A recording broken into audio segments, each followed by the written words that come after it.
Yo, what is going on YouTube? Welcome back to the video. Today we're going to be pretty much glazing the absolute hell out of Choujin X. What an incredible, incredible manga series. So far, we're caught up, but we have a long ways to go towards the end. At least, I hope so. I really hope that this ends up being a massive, insane series that just never ends. Because so far, I mean, it's peak. I mean, we've had how many chapters? They're all really long chapters. I say that in a good way, right? And we've only had like a couple of arcs, but those couple of arcs have been so unbelievably good. Now, where do we start in talking about this absolute masterpiece? Because, like, listen, I love Tokyo Ghoul. King Kaneki's literally my background still, ever since I've seen the show. Like, Oh, yeah. I thought that this wouldn't be able to, like, I don't know, compete. But, like, low-key, Choujin X, I think is so much better than Tokyo Ghoul. I think it's one of the, like, best, like, shonens I've ever, like, experienced, which is insane. So, like, I feel like the best place to start would be talking about this trio. I think that they are one of the greatest trios in anime. Like, what do you think about that? I agree. I think the depth they give each character, like, they each have their own place. And at first, I want to say the first maybe 20 to 30 chapters, somewhere in there, Tokyo Kurihara is the main character. Even though, like, literally for, we'll say 30 chapters, he does not feel like it. Ellie was our But goat. Ellie carried the beginning. Dude, we're like 15 chapters, and I'm like, yeah, Ellie's the real MC. Yep. But Azuma is, like, Tokyo's best friend growing up. It takes a while to get into his character, but they all have, like, very deep and, like, individual backstories that are, like, not necessarily tied together, which I think makes them individually very deep characters, but as a trio, they feel, like, very well-rounded, and it's not, like, you know, not to bring up JJK, but, like, there's more depth in, like, that trio, or it's more, like, Team 7-esque, where, like, a lot of them have more depth and, like, their own story going on outside of or inside of, like, the main story. I think they make for, like, a really, really great, I guess you could call it a shonen, maybe a seinen. I'm not 100% sure. It feels like a shonen because they're kicking ass all the time. But, like, that is how you do a trio. Very, very well done. Balanced is like the key there, because like there really is so many trios like in anime. It's like one of those like most common like tropes, especially with like action animes, we can call it, right? And the way that they did it here was just so good, because it's like, okay, Tokyo in the beginning wasn't strong, but like any MC, you're not gonna have strong. They're obviously gonna have a lot of flaws that they need to overcome throughout the series. We have the training arc. He comes back, he's him. You know what I mean? Literally in the meeting room, just like, hey, nice plan, but here's what we're gonna do. This is smarter, this is better, this is more efficient. And they're like, yo, who the fuck is this guy? You know, giving us orders, like, you know, like questioning leadership. And then they're like, yo, like, you have like a month. And he's like, no, he's got 2 weeks. He's like, all right, yeah, I'll do it. And it's like, even like the one guy who's been training him was like, we saw in a later panel was like, hey, listen, I, you know, said 2 weeks to light a fire under him, but like, this is gonna take time. You know what I mean? Like, we really need to give it, you know, the appropriate time needed. Bro does it anyways. Bro's like 2 weeks, I got it. And he does it, you know what I mean? He becomes him. And then we're at like the war arc, right? You know, not to skip too far ahead, we're at the war arc, and it's like, yeah, Tokyo's the Reaper. You know what I mean? He is the strongest among us. And here's the best part. He had no plot armor, really, to, like, make him OP. Like, look at Naruto. Naruto has Kurama. He comes from a lineage of, like, the, like, largest chakra pools in the world. Minato, like, he's got the lineage, the goated teacher. Like, if Naruto doesn't become a god, he's just a fraud. You know what I mean? Like, all these MCs are built for just undeniable success. Tokyo doesn't. Like, he's got the Choujin killing blade or whatever, but, like, that's it. And compare him to Ellie, compare him to Azuma, compare him to all the other Choujins that are, like, worth a damn in this verse. They all have something that's, like, so OP. Bro's literally just, like, the definition of hard work. Started from the bottom, now we're here. Like, he's, like, the Minato of this verse, where, like, he has nothing really special about him, but he really just became him. But then we also have Ellie. Ellie has such an incredible, like, we talked about her being the MC in the beginning, because she gets her powers, doesn't complain, doesn't cry, doesn't bitch, just goes to work. You know, it really becomes, like, becomes the grinder. You know, just learning, studying, improving, training, getting better, and she does, she gets stronger. I mean, when they're in that store, and Tokyo immediately gets sealed, and she's like, all right, you know, let's go to work, I gotta save him. She literally adapts on the spot. You know what I mean? We get her backstory. Oh my god, her backstory, bro. I was losing it when it, like, showed her, and that was her mom at the end, like, just the legacy, you know, background, where her mom's, like, the world-famous, you know, thief and stuff. And then we see her getting the mark, you know, and becoming, like, the new prophet. And then that panel of her on the stage with, like, her gown. Fucking awesome. You know what I mean? Another strong, badass fucking character. So, like, alright, you have two that are, like, very important, very strong, and very likable and cool characters. Then we have Azuma. Oh my god. Arguably, the glue that brings the three together. Because Azuma in the beginning, goated character, right? Very strong. He is him. You know what I mean? We think that he's going to carry the series. But then we have depth added to the character where he has very obvious and fundamental flaws where we realize that he needed to be the hero, to be like somebody. You know what I mean? When Tokyo started Yes. grinding and improving, he's like, oh, what am I now? You know, like, I'm worthless now. And then becomes kind of like an emotional little bitch where he's going to fight Tokyo because, God forbid, Tokyo doesn't need him anymore and is his own person that has a backbone. Right? Like, that whole fight between them, like, Ozma was so in the wrong, it's insane. The fact that he throws a punch, I'm glad Tokyo whooped his ass. And then afterwards, confesses that he likes Ellie. You're not good enough for our Ellie, bro. Get out of here. You acting like that. Like, hell's no. Get out of here. But he ends up becoming one of the most goated characters because he starts really getting into his backstory. His backstory is one of the best, that he might be Queen's vessel. That was one of the greatest plot twists ever. That is like, hey, remember your family? They don't exist. They're in your head. And he's like, what the fuck? You know what I mean? And it goes after that tower arc, he goes back to his house and his family's not there. You know what I mean? Like, he thinks they are, and then it shows him eating dinner alone. Like, holy fuck, perfection. Genius. That is art. You know what I mean? And what's cool is that well, first of all, in the Tower 2, he went belt to ass. We saw that Ozma is him. Ozma can fuck people up. He is strong. Like, let's not skip over that fight. We're gonna get into all this in more depth too. But now it's like we finally are getting Ozma's arc. Because it feels like the whole beginning, it was like, okay, let's focus on Ellie as like the side character, you know, give her a lot of time and attention. But now that she's the prophet, she's probably not gonna be around a lot. She's gonna be at HQ being protected. Now it's Ozma's time, because now there's a war that's waged between these two nations, and Queen apparently is kind of running the show on the other side. And he even says, he's like, yo, if I'm his vessel, why aren't they coming for me? It seems like this is going to be Ozma's big moment, and it's going to be like more about him and getting more into his character, and all the build-up and everything we've had with his character so far. It's just so unbelievably good. The plot twist, the mystery, it is phenomenal, and I cannot wait to get to him. So I feel like this is the first time we had a trio that is well liked by everybody. You know what I mean? Like, they're actually good fucking characters. They're really well written. They're really strong, and they have importance in the show. Like, it is so insane how any one of these three can be the main character. Like, they're so well written. So true. Like, they all could be their own main character in their own story, but like they're written so incredibly well. And like, you think back to Tokyo Ghoul, a lot of really good characters, outstanding villains, which we also have. I mean, you could just go on and on talking about the characters by themselves, but like Ellie, she comes from the countryside, kind of like, you know, like a farmer, agricultural type family, like lives with her grandpa. So her like the way her like speech is translated is very like country, like she uses a lot of like English slang. Which just gives her like a uniqueness that I love, like, and she keeps that the whole way. Like basically she hasn't changed up until, you know, the second time skip. Ozma, I think you said it perfectly. Like, he's kind of like the coolest guy, the best, the smartest. He's like a physical specimen. And he is like Tokyo's like hero in a way. And then when those roles are reversed, when Tokyo kind of like builds his own personality and like his own goals and kind of finds his own place in the world, he and Ellie really embraced it well. They train, they put their nose to the grindstone, and they go about it kind of different ways with different teachers and shit. But Ozma, I think, is the weakest in that regard, where like he can't really figure it out. And then it's like, well, all right, I guess maybe Ozma's like taking a back seat. And then you get his backstory. I feel like kind of out of the blue. Dude, it was. And like, there's like 2 chapters where he's like seeing this like basically like a guy in a suit, right? Or not a suit, but like a shirt and tie, Headless. no head. Yeah. Very bleach written. Yeah. Very bleach written. Yeah. Yes. And like you have some of those old school anime references because the author's kind of an OG. Yeah. But like it still feels very new, but like also has that very raw, like heavy black and white horror artistic style that we all love. But Ozma, for like 2 chapters, it's like, yo, who the fuck is this like headless guy with the chain like around his collar? And when you get that he's like a vessel for Keem, it was like, oh my God, the payoff is just ridiculous. And I want to say we have like 72 chapters, but there's a lot of like, you know, 70.1, 70.2, 70.3.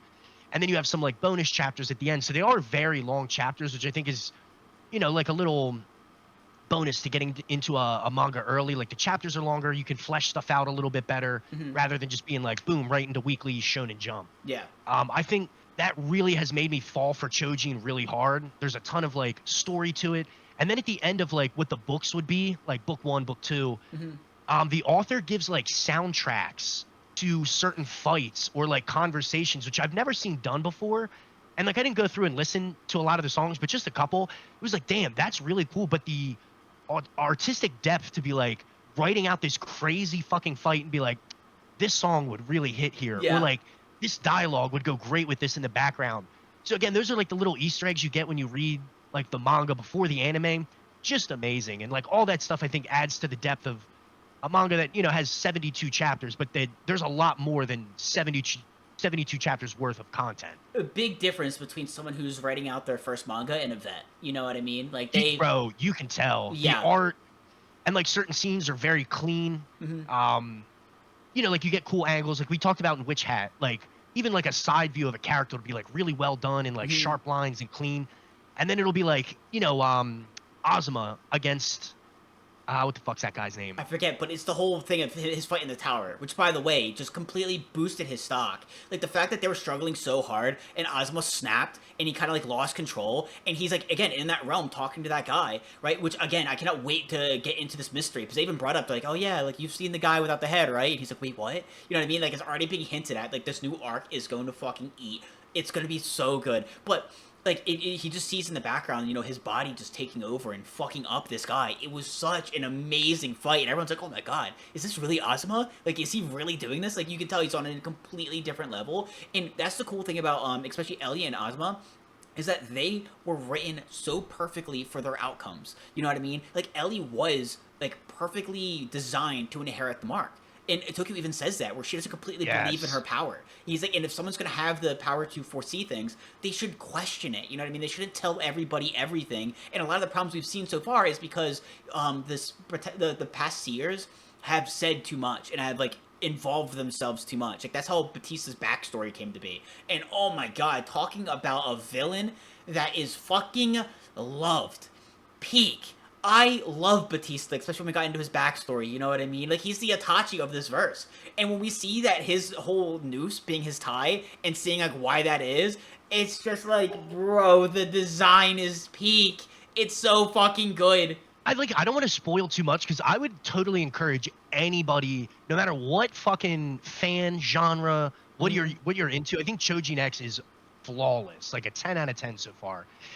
Batista's backstory, like they set him up as the pharmacist, like he experiments on people and Choujins to, like, I guess, bring forth the beast Choujin necessary to be Choujin X. Yeah. So he's kind of like the pharmacist or the mad scientist that's like doing all the fucked up shit behind the scenes.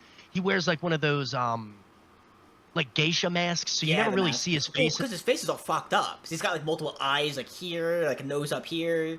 Like you've seen. Remember the panels with him without it?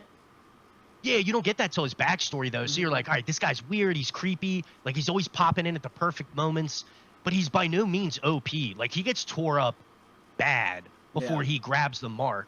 And then you're like, all right, this dude is clearly setting up to be like our number one antagonist. Like he's kind of outside the realm of like the special lineages and the Choujins, but he's going to take it by force. And then you get into his backstory, and his whole fucking backstory was the broken hero. He didn't become Choujin X. His brother, Sandek, Goat, badass, has like this illustrious, fighting career. He's front and center. He's a hero. And Batista basically is like, all right, we don't need you. You're not him. Quit your research. And he has no purpose in life.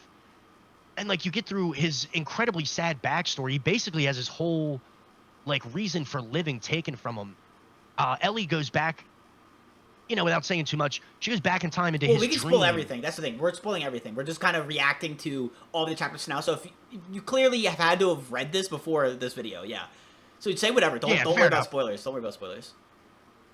He basically just wants to go live in this dream where his wife passed away during childbirth, and like now he has no job. His research was kind of his passion, which he worked with his wife. He has none of that anymore. So like he's obviously like crippled with depression. He is basically about to kill himself, and like the scene of like just the feet hanging, like, oh god, and only a Tokyo ghoulish way, like very horror coded, like, oh, you feel terrible for him. They make Batista one of the best characters in the manga so far. I think you almost feel so bad for him in the way Ellie and Batista connect through his backstory, and kind of Ellie's resistance to being like, well, you're just a fucking coward. You want to hide in a dream and force everybody to submit to your will when you're just like upset at the way things went. Even though he does kind of have a point. Ellie is right, and she kind of garners his favor. And at the very end, he's like, you know what? It is selfish. I'm selfish, but like, you know what you need to do. You are right.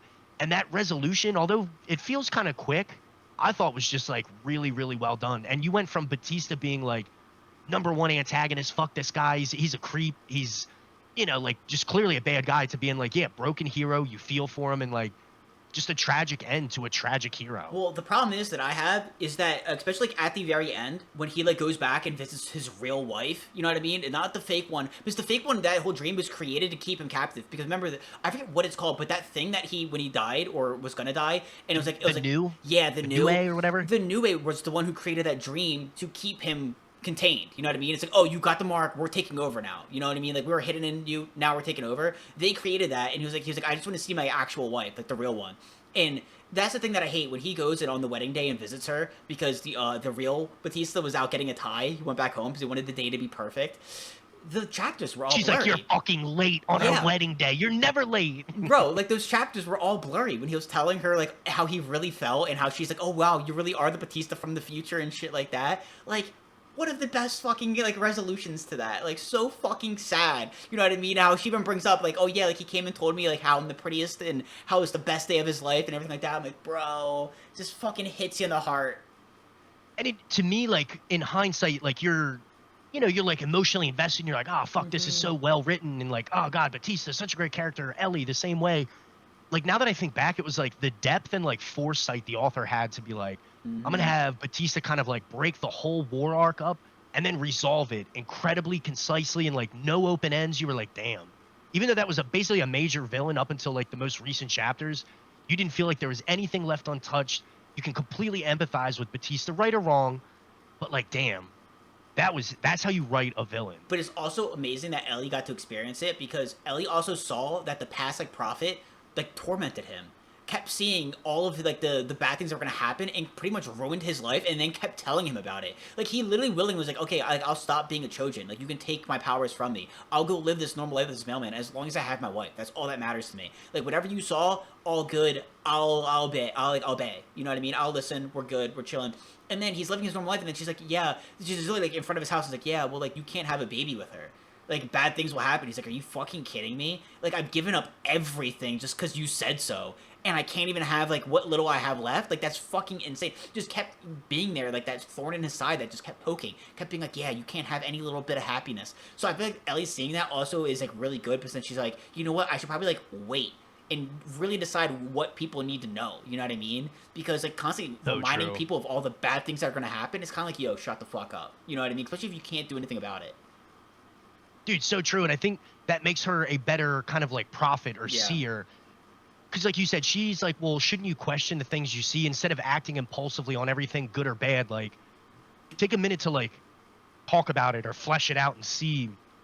Because not everything needs a reaction. And her seeing kind of the negatives that were brought on by these prophecies made her take a step back and be like, all right, not everything needs that initial reaction. And she kind of gets into it like at the most current stage of the story. Like, she'll draw out what she sees and then try and interpret it like, all right, let me try and make sense of this before I go out and I'm like, yo, insane stuff is about to happen. And you're so right. Like, Sora goes up to Batista and is like, yeah, don't have that baby. You already knew she was pregnant. She's been pregnant. Yeah. My man's just working as a postal worker. You know, he's like the most completely normal dude out there. And I agree. Like, if she had just not told him, although it's still tragic, he didn't need to know that. It kind of is like that, like, would you rather question. Would you rather know when you were going to die or not? Well, if you do know, then you're obviously going to live your life with a little more, like, fear and reverence for, like, scary things and stuff. So it does kind of pose that, like, humanistic question in a way of, like, do we really want to know, like, what the future holds, and is that always a good thing? The thing is that bad things are always going to happen. You can't stop that. Like, bad things you're going to have a lot of bad things happen in your life, but if you're the one who constantly tells someone about it, well, then you become the source of the bad things. You know what I mean? Like, all the bad things that are going to happen to Batista, we're going to happen regardless. But since you keep bringing it up and keep saying it and keep warning him and keep intervening, well, then you're the fucking Reaper. You know what I mean? You're the fucking Grim Reaper just standing there waiting, like as a reminder. You know what I mean? It's like, dude, like, you gotta stop. And that's the cool thing, too, about, like, the War of the Seers, is that Sora saw this future that was gonna happen, and it was like, yo, I need to stop this. And she was right in what she saw and how she acted, but it was gonna be, well, not that she was right, but it was gonna cause another disaster. It was kind of like, to beat this monster, I need to create a monster. And then the other seer saw that monster. It's like, yo, we need to do something about that. So it was like kind of like a cool thing that Tokyo like brings up and gets into, because everyone's like, all right, belt to ass, let's throw hands, baby. Like that's what we got to do. And Tokyo's like, wait, can we like sit down and like talk about this? Because like Sora's not like necessarily wrong. Maybe going about it the wrong way, but she's not wrong. You know what I mean? And just because like if you can stop the one disaster, you can stop the second. You know what I mean? Because it feels like they were feeding each other. So the fact that Tokyo was the only one who's like, yo, can we like actually think for a second and talk this out? Maybe we can stop a whole bunch of catastrophes. Yeah, that'd be kind of great, would it not? And I thought that was like a really cool part, because you can see both the seers' perspectives and see where they're both coming from. You know what I mean?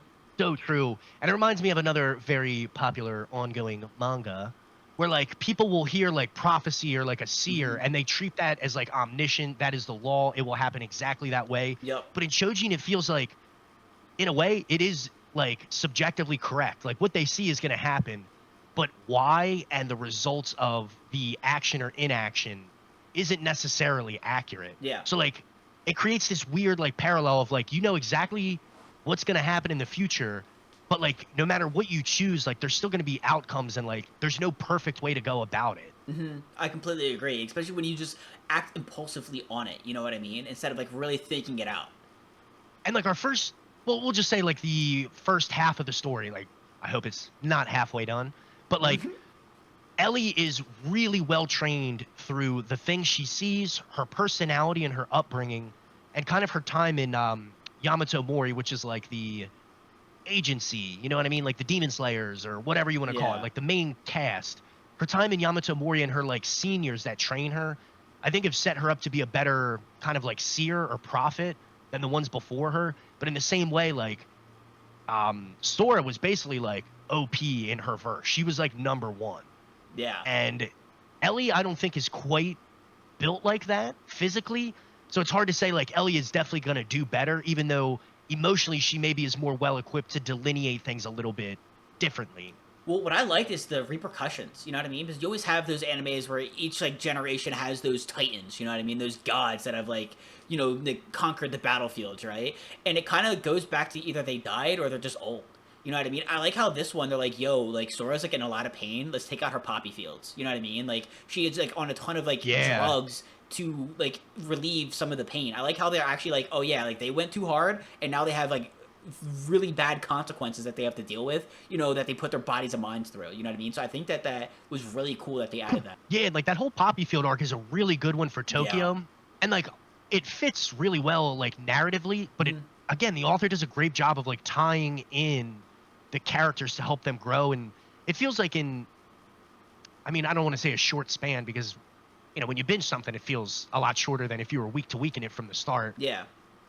But in a short span, we've had a couple time skips, but like the growth is very organic and like impressive. Again, with like our main trio, but also some of the leaders like Sandek and who's the blonde-haired guy? He's kind of like the chairman Sato. in the beginning. You talking about Sato? Sato. I love. Yeah. I was about to talk about Sato next. I fucking love Sato.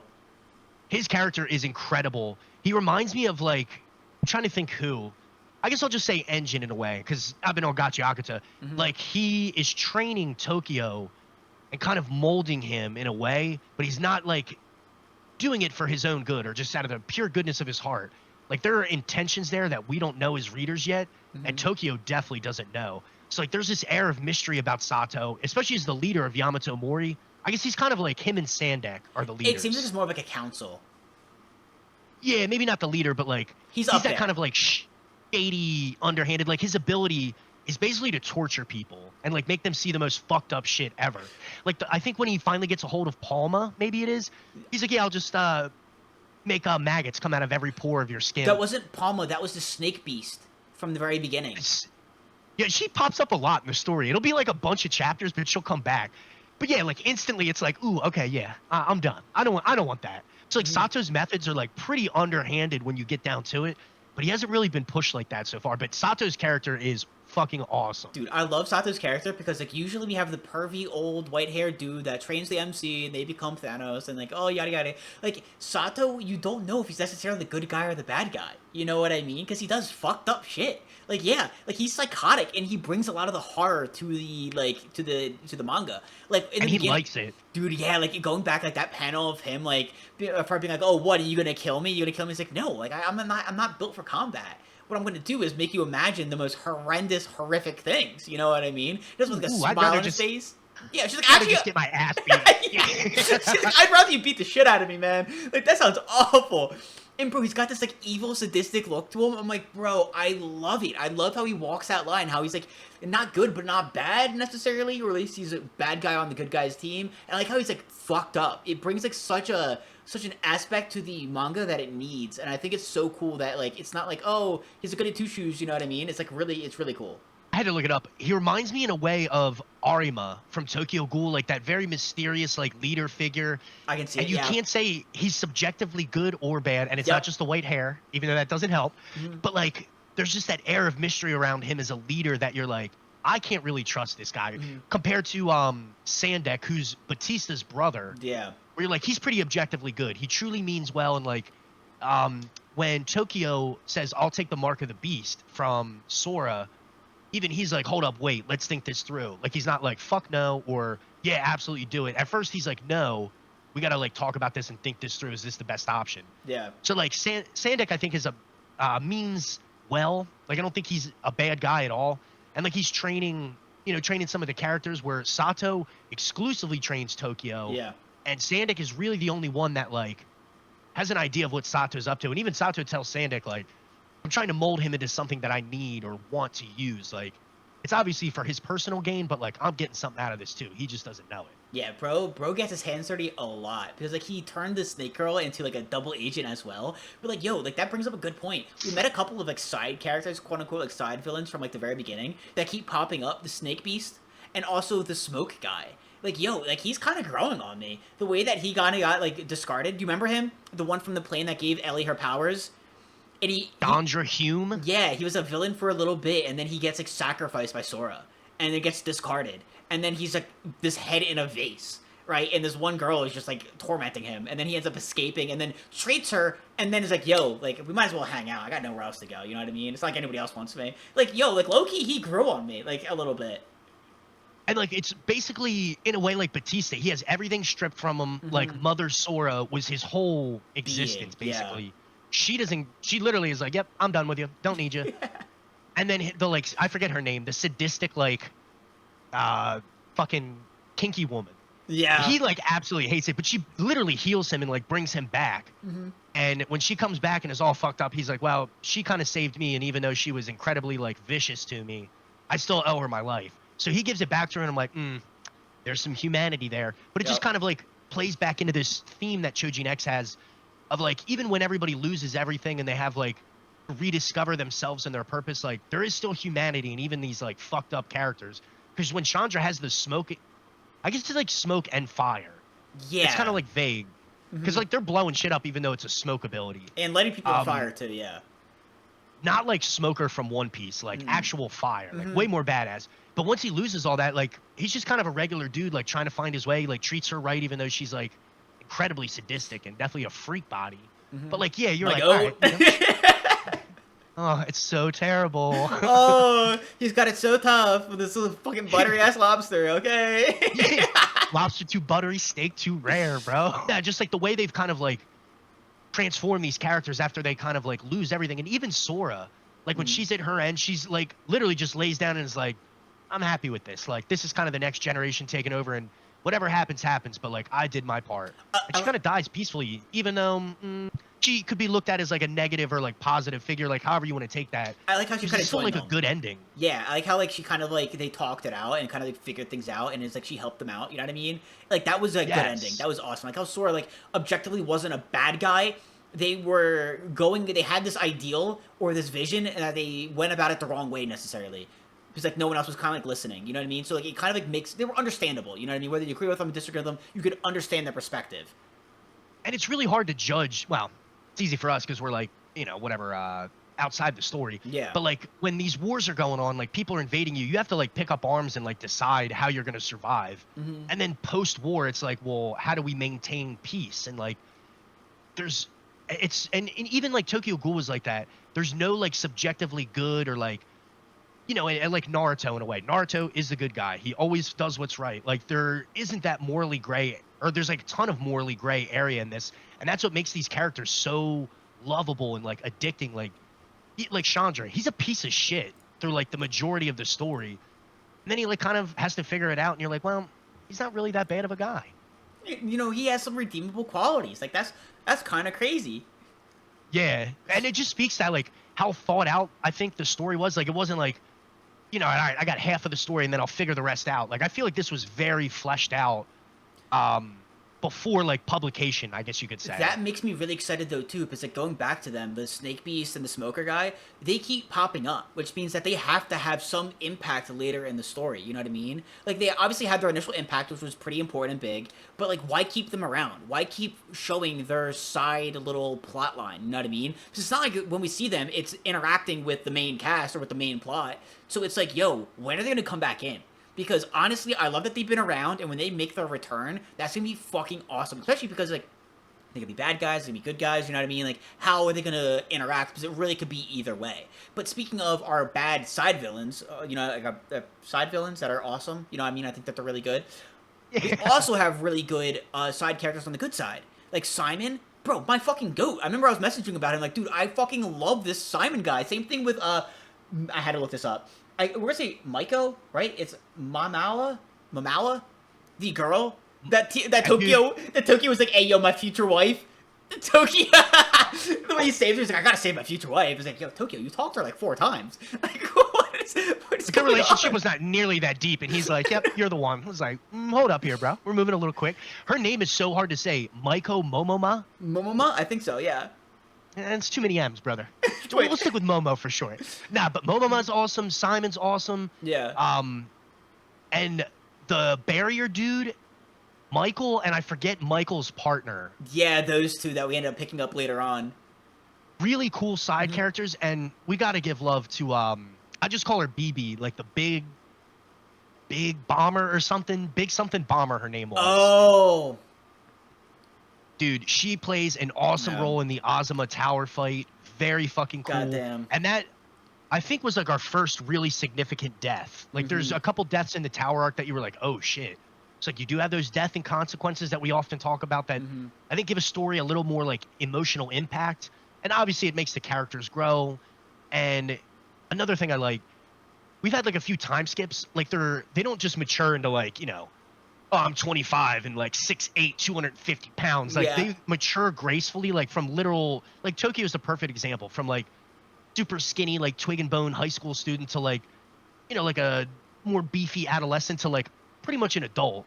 Like in the most current war arc, it's like, yo, I love the way they kind of like age these characters, but not too fast. So it's hard for me to be like, is this going to be 150 chapters or 350? It's really tough to tell. Bro, I hope it's like 700. Is that too much to ask for?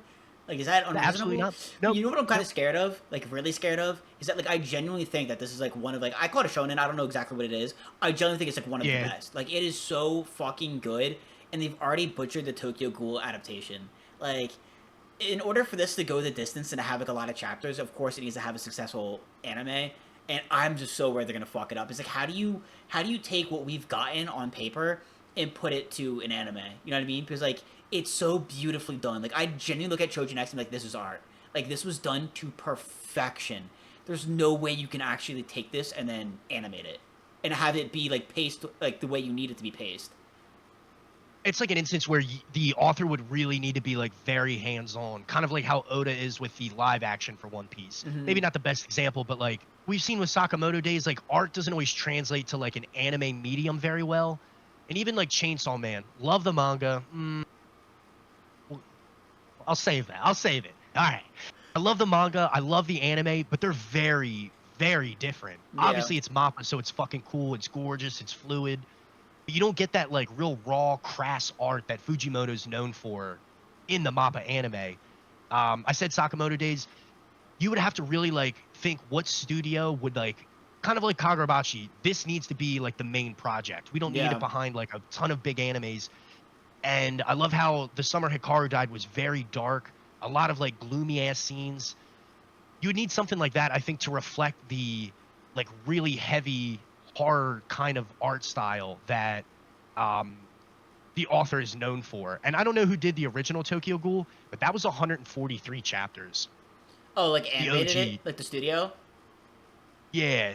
So there was like 143 chapters. I'm not sure. We would be like halfway through pretty much if that were the case, if it were the similar length. So I wouldn't even worry. It's Parat.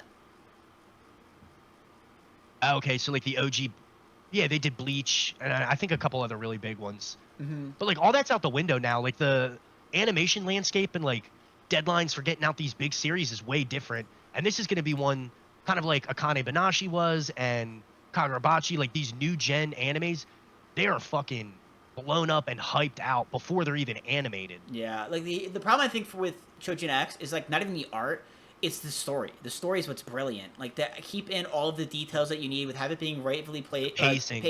Like you would need to have 24 episode seasons. You know what I mean? And a lot of studios struggle with that. We don't see it as much, and it's also harder because people don't have the attention spans for 24 episodes. You know what I mean? Manga readers and anime watchers are two different people. You know what I mean? Like at the end of the day, the manga readers are gonna go over and watch the anime regardless. You know what I mean? But like, how do you bring in that new fan base with the anime onlys? They don't have the attention. We've proven that with Apothecary Diaries, with Frieren, you know what I mean? With Shangri-La Frontier. They don't have the attention span to stay for 24 episodes or to stay through the slow parts, you know what I mean? They don't care about the development and the actual depth to an anime. We've seen a lot that it sucks with a lot of animes where it kind of comes down to, oh, shiny, you know what I mean? Nice picture, good picture, much wow, you know what I mean? Like very coloring book-esque, you know? And you know what? Even I'm like that sometimes. Like I told you, I had a buddy who was freaking out about Demons of the Shadow Realm. Like, brother, 9 episodes into a premiere. Yeah. Let it cook. Let it marinate. Let it breathe. And no, But you're so right. Like, and my bad, not to cut you off, but like, Witch Hat Atelier, awesome anime. Animation is fucking crazy. Going back to like your comment about 24 episodes, we joke about it a lot on the pod just because we're absolute degenerates and we want as much as we can get. Oh, yeah, fuck there are animes that like absolutely benefit from a longer sample size. Like Frieren, that first series was first season was 28 episodes. You look at the quality of Witch Hat, that company Bug Films started in 2021. Zom 100 was really sick but had like a lot of production issues. Yeah. And Witch Hat's been in the works for over 3 years. That's like incredibly focused on that anime. And like it's easy for me to say as a fan, but like unless you're getting that kind of like super focused attention and like production value, it's hard to bring something of this caliber to life. It's not just a shonen like you said, or like, wow, shiny, like power up, beat the bad guy, sick. I love that shit too. It's got way more depth and the story has to pace appropriately to reflect like those time skips and, you know, like the Batista and Ellie conversations. Like I wouldn't want them to just like blow through that to get back to like the next fight scene. And that kind of goes back to two things. One, we need anime needs to be binged. Like going week to week is so fucking hard for so many animes, especially animes that are very story focused. You know what I mean? Because you can't be breaking up these key conversations or fights and shit like that. Like 20 minutes for a lot of these isn't enough. You know what I mean? And then to wait a week, it kind of like it's really easy to fall out of focus with it. You know what I mean? So like that's the problem is that like it's tougher with that. But also you make a great fucking point because okay, Fullmetal Alchemist Brotherhood. Peak. It was phenomenal. It was incredible. Week to week, it would have been tough, but if you're able to binge it now, like I did recently, I'm like, oh my god, one of the best. It's goated, right? Damon's is their next project, just like Choujin is for Tokyo Ghoul. And it's the same premise where it's like peak fucking stories, you know what I mean? It's not about the flashy, good animation, nice fight type of thing. It's a way more curated, building up type of thing. And yeah, people with Damon's just don't give a fuck. It's just too slow for them. It can't keep their attention span. So one, not able to binge it.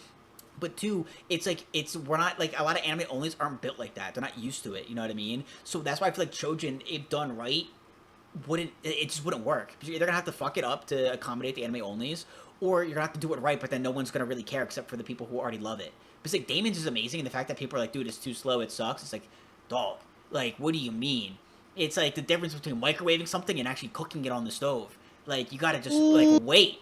You know what I mean? That was a bar. Yeah. That was a bar. Like, listen, at night, like, sure, I'll throw something in the microwave and it'll taste kind of good, but, like, you actually take the time and it properly cook something, it's gonna taste so much better, and no one wants to use a stove. Then you got leftovers. Then you got leftovers for the next day, baby. Exactly, but no one knows how to use a stove anymore, you know what I mean? They just fucking press the buttons on the microwave and call it a day.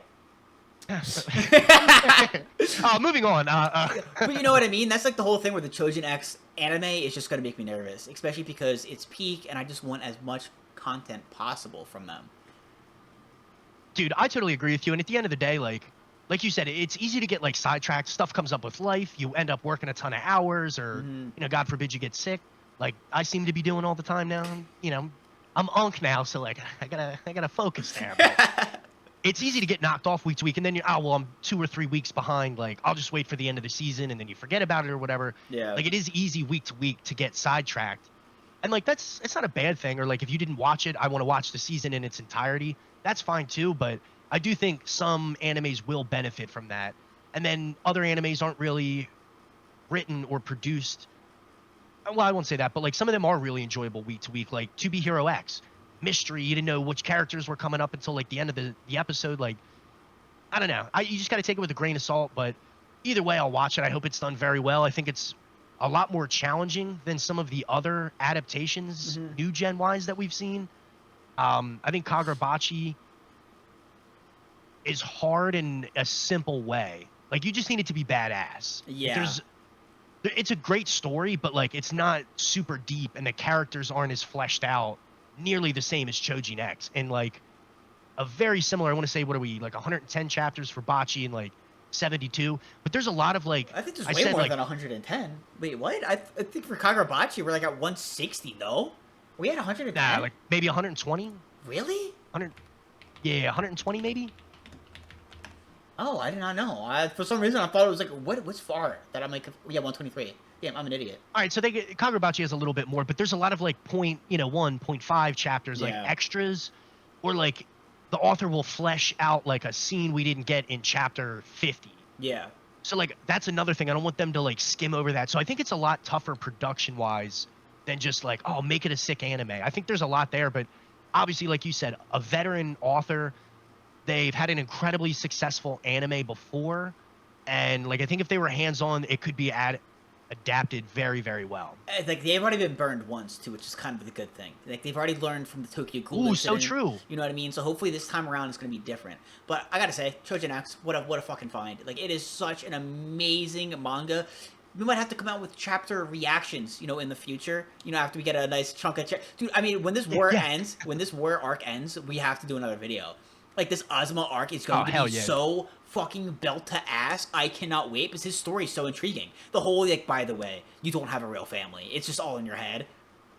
Bro, and when the crazy, like, the new witch, I forget what her name is, too. There's, like, a million characters, and they all have, like, very interesting names. Yeah. It's Keem McMahon. So it's, like, I don't know. It's, like, a real person's last name, but, like, I don't know. It's weird. But, like, the scene where she's, like, she, like, looks at Azuma and, like, she's turning motherfuckers into salt. Like, she's lethal. Yeah. She looks at him and she's like, I want to see you again. You've seen the headless guy in the suit, right? And Azuma's like, oh, shit. Excuse my fucking pardon? Like, what? And then she's like, all right, I'm out.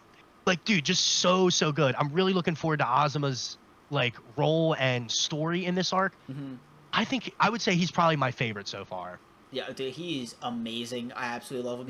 It's insane how he was the man, then he's annoying, and now he's the fucking man again. You know what I mean? Just what a roller coaster we've been on with him. So the fact that we're also just actually getting more time with him now that Ellie's taking the back seat and he's now getting more, spotlight, it's gonna be cool to get way more into that, because I find that just way more intriguing, like his backstory. So that is gonna be amazing. Keep a lookout in probably a couple of months, at this point, of when that arc is going to be completed. We're 100% going to do a video about it, talking about it, because it is going to be amazing. And at this point, too, we're like, how far into this manga? Like, that arc is just going to hit so fucking... I mean, so far, all we've really had was the Tower arc, when you really think about it. So think about how good this one's going to be. You know what I mean? If that one was so peak and it was so simple.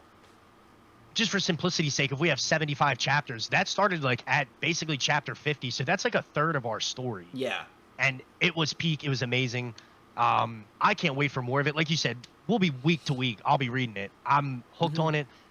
And if this man tells you to read something, you read it. I would say this is probably the best new gen manga out there. Like, I'm a huge Kagurabachi fan, but I think the depth of the story and the writing and kind of that vet authorship, if that's the right way to say it, puts it kind of like in a class by itself. I love Tokyo Ghoul. It's hard to compare being like, I don't want to say terribly early on this, like, you know, before it's an anime versus like having all of Tokyo Ghoul at your disposal. It's hard to judge, but dude, Choujin X is that manga. I think it's, you know, top 3 and not number 3 for like new gen mangas for sure. I completely agree. It's amazing. For me personally, I just fucking love it. It just checks every box. I can't get enough of it. Like, it is so unbelievably good. But I can't take credit for finding it because I didn't find it. RN Jedi, yet again, thank you. Big shout out to them. I shout them out before because they just delivered so many peak mangas. That was one of them that I ended up reading and absolutely loving it. So you are the GOAT. Again, I still have some of their other recommendations that I am going to get to. So if they delivered this masterpiece,